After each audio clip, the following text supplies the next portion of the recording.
ارے اس سے کیوں نہیں کہتے جس نے کائنات بنائی ہے، جو مشکلیں حل کرنے والا، جو احکم الحاکمین ہے، جو مسبب الاسباب ہے۔ ارے جس مشکل میں بھی آپ ہیں، بیمار ہیں، پریشان ہیں، دکھی ہیں، یہ سارے دکھ آپ کے لیے بڑے ہیں، میرے لیے بڑے ہیں، میرے رب کے لیے بڑے نہیں ہیں۔ ان اللہ علی کل شیء قدیر۔ کیوں نہیں مانگتے اس سے؟ کبھی اکیلے میں ہاتھ اٹھا کر بات تو کرو نا اس سے کہ اللہ پریشان ہوں، مالک دکھی ہوں، اللہ بیمار ہو گیا ہوں، مالک روزی کے مسائل ہیں، قرضے میں ڈوب گیا ہوں، اللہ میری مشکلیں حل نہیں ہو رہی ہیں، میں بے قرار ہوں، اللہ گناہوں میں پڑ گیا ہوں۔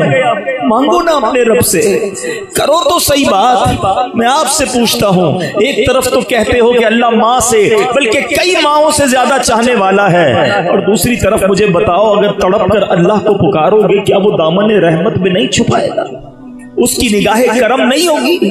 ارے ہم نے جب آنکھوں میں آنسو لے کر ماں سے بات کی تھی، ہماری ماں نے ہمیں سینے لگایا تھا، ہماری ہر بات مانی تھی، وہ تو کئی ماؤں سے زیادہ چاہنے والا ہے، کیوں نہیں پکارتے اسے؟ اور خاص طور پہ میں آپ کو مشورہ دیتا ہوں، اگر آپ کسی بھی بڑی تکلیف میں ہیں، کبھی تہجد کے وقت اکیلے میں جہاں نماز بچھائیں، جب دنیا میں کسی کو نہ پتا ہو کہ آپ کیا کر رہے ہیں، آپ ہو رب کی بارگاہ ہو، اپنے ہاتھوں کو اٹھائیے، اپنے سروں کو جھکائیے، اپنے آنسوؤں کو بہنے دیجئے اور اپنے دل کی بات اپنے رب سے کیجئے۔ اچھا مزے کی بات بتاؤں، دنیا میں کئی لوگوں سے بات کرنے کے لیے بیچ میں ٹرانسلیٹر چاہیے ہوتا ہے۔ آپ کی زبان پنجابی ہے، جس سے بات کرنی ہے وہ پنجابی نہیں جانتا، مگر میرے رب کی بارگاہ میں بات کرنے کے لیے کوئی ترجمان کی ضرورت نہیں ہے۔ آپ اپنی زبان میں بات کرو، آپ اپنی مادری زبان میں اللہ سے بات کرو، وہ تو دلوں کے حال جانتا ہے، ارے وہ تو دلوں پر گزرنے والے خیالات جانتا ہے۔ بس مسئلہ یہ ہے ہمیں اللہ کی بارگاہ میں ہاتھ اٹھانے کا ٹائم ہی نہیں ہے، ہم لگ گئے فضول کاموں میں،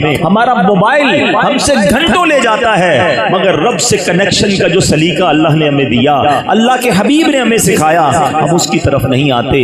تو یاد رکھو، جو جتنا مانگتا ہے، جو جتنی دعا کرتا ہے، اللہ اسے اتنا پسند فرماتا ہے، اور جو دعا نہیں مانگتا، اللہ کی بارگاہ میں سر نہیں جھکاتا، اسے اللہ پسند نہیں فرماتا۔ کہ کب دعا قبول ہوتی ہے؟ تو فرمایا گیا جب بھی نماز سے بندہ فارغ ہو دعا مانگے کہ یہ قبولیت دعا کا وقت ہے۔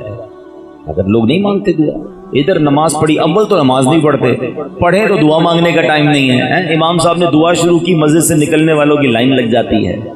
ایسا نہ کیا کرو، میرے رب کی شان دیکھو۔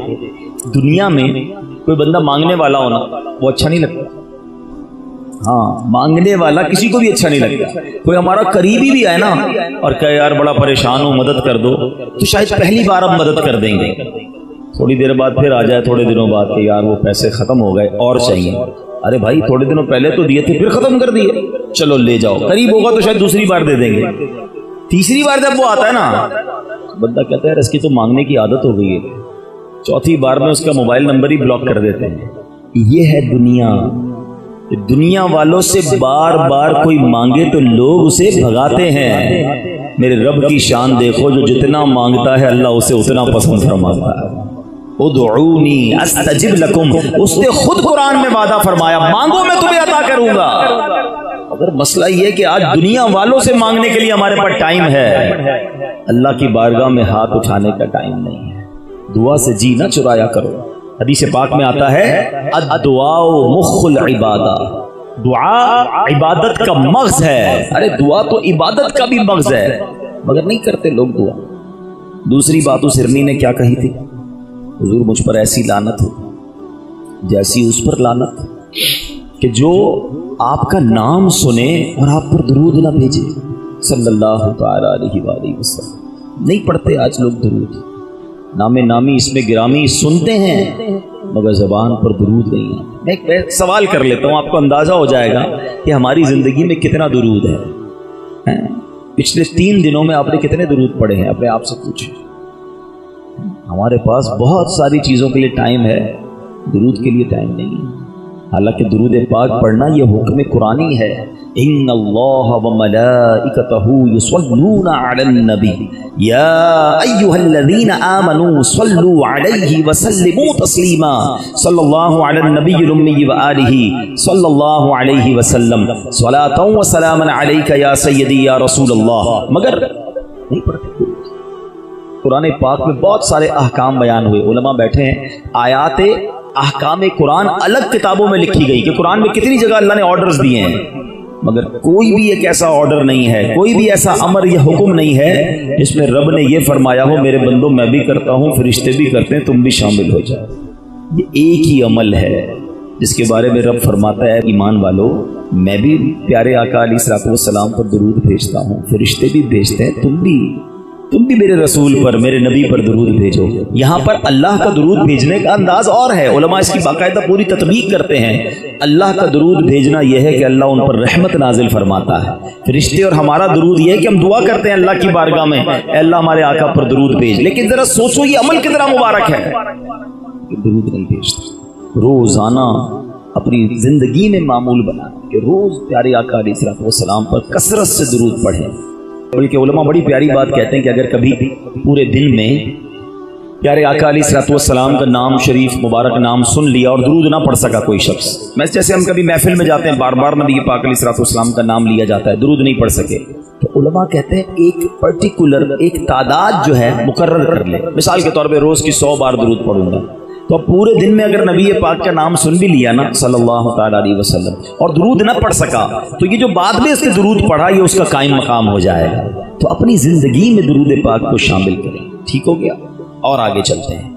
جبریل امین آئے تھے اور کیا عرض کی تھی, حضور آپ کا رب آپ کی امت سے اس سے زیادہ محبت فرماتا ہے جتنا یہ ہرنی اپنے بچوں سے پیار کرتی ہے.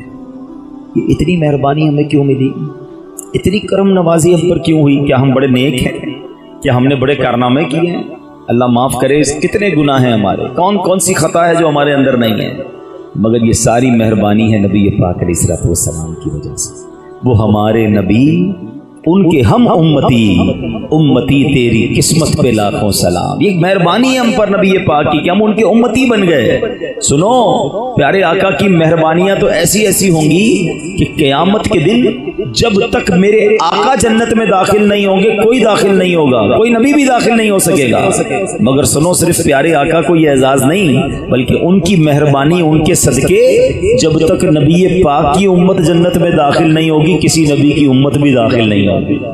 اتنی مہربانی ہم پر. تو ایسے آقا کے ہم امتی ہیں. اے امتیوں تم نے اور مجھے سوچنا ہے کہ جب مہربانی اتنی بڑی ہو گئی تو امتی ہونے کا حق بھی تو ادا کرے نا. جس پر اتنی مہربانیاں ہوں اسے کچھ تو شرم آنی چاہیے کہ کیا میرا انداز, میرا کردار نبی پاک کے سچے امتی جیسا ہے یا جیسا آقا فرماتے ہیں اس سے الٹ زندگی گزر رہی ہے. جیسے میں نے بیان کے شروع میں کہا تھا کہ یہ ایک ہی واقعہ ہے اور اس واقعے میں اتنے پہلو ہیں کہ میں اگر اسی کو بیان کرتا جاؤں تو میرا پورا بیان ہو جائے گا, لیکن میں نے ایک اور ٹاپک کو بھی کور کرنا ہے. تو بہرحال اس ایک واقعے سے جو درس ملا کہ ماں باپ کا ادب کریں, ماں باپ کی قدر کریں, دعا اس سے محبت بھی کرے اور دل و جان سے دعا کرے, روزانہ کثرت سے درود پاک پڑھیں اور اپنے آقا علیہ الصلوۃ والسلام سے سچی محبت کریں, ان کی سچی غلامی اختیار کریں. پیارے اسلامی بھائیوں, آج میں نے اس عظیم الشان اجتماع میں ایک حدیث پاک مزید آپ کو سنانی ہے اور اس کے تحت چند مدری پھول پیش کرنے ہیں. اور یہ بڑی ہی یوں سمجھیے کہ کمال کی حدیث پاک ہے. قیامت کا دن, انگریزی میں کہتے ہیں ڈے آف ججمنٹ, حساب کا دن, بڑا مشکل دن ہے. اس دن بہت ساری مشکلیں ہوں گی لیکن اس میں ایک بہت بڑی مشکل یہ ہوگی کہ گرمی بڑی ہوگی, زمین تانبے کی ہوگی. روایتوں کا مضمون ہے کہ لوگ العطش ہائے پیاس کی صدائیں بلند کر رہے ہوں گے. کچھ لوگ اپنے پسینے میں ٹخنوں تک, کچھ گھٹنوں تک, اور کچھ گناہگار ایسے ہوں گے جو اپنے پسینے میں ہی ڈبکیاں کھا رہے ہوں گے. اتنی گرمی ہوگی. کبھی آپ کے یہاں بھی کسی گرم علاقے سے آپ گئے ہوں, سنا یہاں تو اتنی گرمی نہیں پڑتی, لیکن اگر کسی گرمی کے دن میں آپ بغیر سائے کے 15-20 منٹ کھڑے ہو جائیں ننگے پیر اس روڈ پر بھی تو ہماری حالت خراب ہو جاتی ہے. حالانکہ یہ تو کچھ بھی گرمی نہیں ہے,